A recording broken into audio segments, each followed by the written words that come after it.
Greetings everyone, welcome back to my channel. I'm coming to you live today from Boulder, Colorado, out here in this gorgeous land, visiting a dear brother.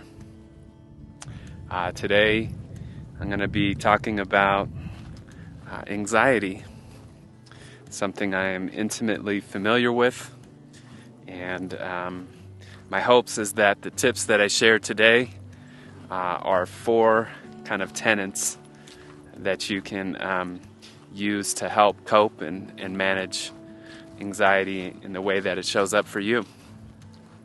I want to start by saying that I've experienced anxiety in various forms since I was about 4 years old. Back then I was having nightmares.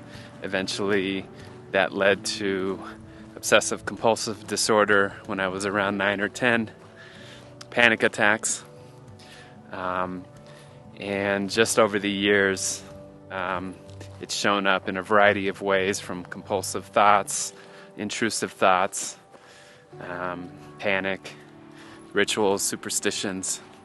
As hard as it's been, it's also led me to a lot of beautiful places and resources and ways to support myself. And so without further ado, I want to give you these 4 keys, or 4 tips. If I could only give you one, I would start with the first one, which is to build your self-esteem. In my experience, the higher or the more self-esteem I'm feeling, the less anxiety I will feel at any given time, and vice versa. The lower my self-esteem, the more guilt or shame, what have you, that I'm feeling, the more anxiety I'm feeling as well. So finding ways to increase your self-esteem, I believe, will directly result in decrease in anxiety and the symptoms around that. Some of the ways that I've been supported in doing that is creating habits or commitments, becoming really good in an area that I'm passionate about. For me, whether that was dancing, really dropping into men's work, facilitating and leading and learning how to show up, just becoming really experienced there over the last 12 years, or my profession as a investment advisor. Learning to be proficient in an area can really transfer over to other areas indirectly. Gratitude journal. It's one of my favorite ways to increase self-esteem. And I say that, what I mean by that is there's something powerful about writing down what you're grateful for at the end of the day. Usually for me it's before bed. And in particular, being grateful for the things and the ways that I showed up for myself. That's been a very powerful exercise for me. And in another video I shared about how I did that every day, gratitude journal, before bed for almost 1,300 days in a row. So self-esteem, give it a try. The next one I would say is self-expression. So learning ways to feel and be more self-expressed. Some of the ways that can look is creative arts, journaling, dancing, counseling, hobbies, any form of play. Self-expression can really support the process of feeling less anxious. Some of us get anxious just from feeling bottled up or withholding. This would directly support that. The next tip or key I would say here is structure.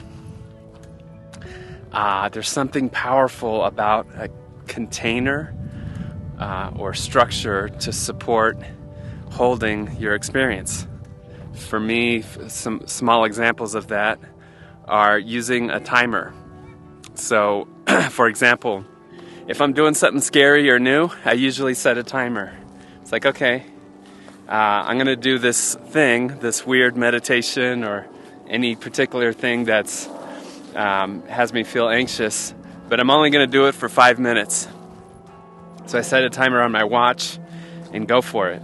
So timers have been extremely valuable for me in reducing anxiety. Sometimes you could call it bookends.